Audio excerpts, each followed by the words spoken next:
Hey, Paul. It's August 2nd. Are you going to tell me what's happening over on Instagram? Yes. So the Kardashians are leading a campaign against Instagram that's forcing the platform to rethink its TikTok-like changes. So influencers have been sharing a "Make Instagram Again" appeal. Instagram, they've placed more focus on video and pushing content from non-followed accounts. So they've received backlash from their influencers or their power users. So the Kardashians are front and center of this campaign, and a lot of normies like me are hopeful that this will actually bring change to the Instagram app. I'm all about it. We've been talking about creators and influencers for the last couple of years all the time. What happened to friends and friendships?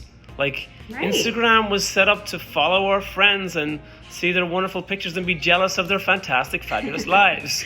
Exactly. I miss that. Well, it looks like if they're successful, we'll be seeing avocado toast and brunch all over Instagram again, Yes. which I'm excited about. Hopefully it happens. But seriously, I think that these big tech giants are scared stiff of TikTok. Quite simply, there is even rumors that TikTok will be introducing a new music streaming service. So does that mean we'll have micro videos over on Spotify? Hopefully not. I hope not. It's time to stop. No, this is not okay. It's time to stop. But yeah, no, I think the big tech is really afraid of TikTok, and TikTok is eating into profits, is eating into usage and retention of users for sure. Mm-hmm. And there's a fear that they're really going to lose out in the long run. So the retort is to try to be more like TikTok, and obviously that's not exactly what people want. Personally, I think it's a short-term play, and I don't think it makes sense in the long term. I think it's hugely damaging, terrible for user experience, and really turns public opinion off these brands and companies and firms that we used to love. Facebook was once loved. Instagram was this wonderful thing that came along after Facebook that was not Facebook. Make Instagram again. All about it. So Kate, let me ask you, what's happening over at Meta? What other trouble are they in other than their Instagram revolution? Yes, so Meta is reporting their first revenue decline at 36% profit drop. So Meta revenues have declined, and a landmark FTC injunction hit its Metaverse plans. So wow. Yeah, well, I know the FTC have had their target on Meta for a long time. Big tech is not very popular within Congress, and it's shown right now. The FTC want to stop them from acquiring this VR software company, which on the surface doesn't seem as anti-competitive as some of the other acquisitions in recent times. But as we know, Meta is determined to own the Metaverse and to be the leader of that space, and by acquiring this VR company, the FTC are arguing that this is uncompetitive. So, this is one to watch as well. I'm sure there'll be other cases like it, and we'll see what happens. So, Kate, I'm going to let you talk about gadgets. Please tell me what's going on. Car thing out, smart scarves in. Tell me a little bit about that. So, Spotify has quietly reported that they are stopping making their car thing, which was their dashboard accessory designed to make it easier to control the streaming service on your phone in your car. That was for those of us with a Hyundai and not like your Tesla, right? Right, exactly. Very cool. Well, we thought it was very cool at the time, but no, it's fallen apart. I think the smart scarves, though, is probably the, it sounds like a parody. Manchester City. It really does. Manchester City, who is like the arch nemesis of my team, Liverpool, in the Premier League, have announced that they're selling smart scarves to detect emotion in their fans. Oh my gosh.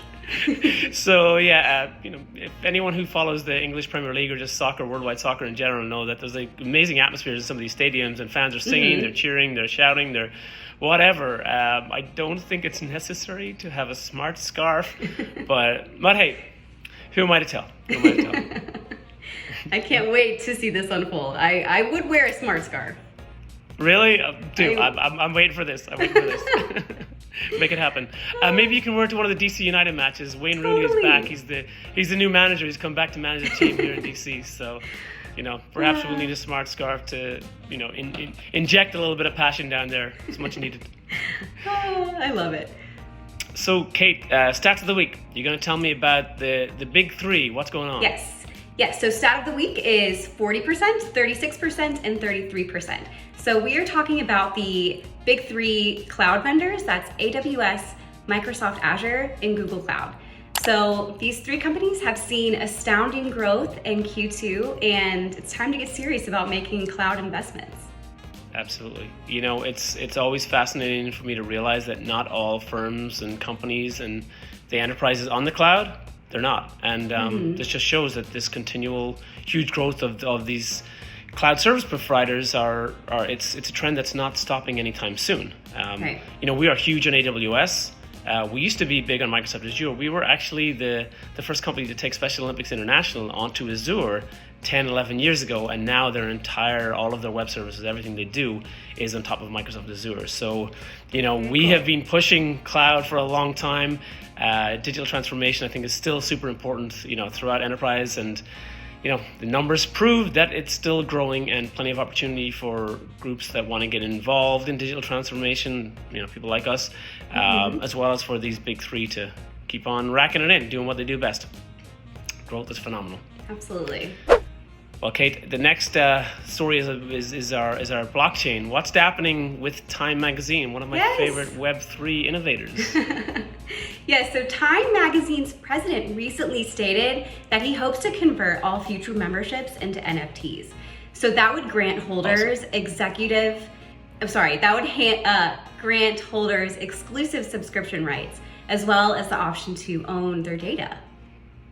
I love it. I know that we did a story a while back about timepiece NFTs. They were the NFTs they released, I think, last year. I think they made like $10 million out of these collectible NFTs. And yeah, this is not an attempt to be speculative or, in terms of like buying and selling NFTs. This is more about the utility and functionality of blockchain subscriptions and connecting artists to readers. So I love this story. I love what's happening in Web3. I love that Time Magazine are pushing forward, investing in and taking big risks on Web3. Bring it on. I can't wait. Totally. Yes. Love it. So Paul, talk to us about Summer Fridays at 3 Advance. All right. Meanwhile, at 3 Advance, we are cooking up a storm. Our Summer Friday program is kicked off. For those of you who don't know, Kate, this is one of your good ideas a while back, and it is stuck. We take every second Friday off. So the whole company gets every second Friday off, and we share our pictures. We come in on a Monday morning and see pictures of what people have been up to. We have, my favorites are, the smoking food and grilling out. We have people going golfing, motorcycle rides in the Himalayas. So cool. And a trip to the Bahamas. We have Jason down in Florida who brought his family on a cruise to the Bahamas last Friday. Amazing. Spent the weekend, in the sun. So good for him and good for all of us too, right? I know. Jason wins. Great job. It's such an amazing benefit, and it's so fun to see people sharing what they're doing and actually taking that time to take a break and take that time off and recharge. Absolutely. I think it's me this week, so I will not see you Friday. Awesome. I will see you next week, though. All right, Paul, thank you so much. Awesome. Thanks, Kate. Bye, everyone. See ya.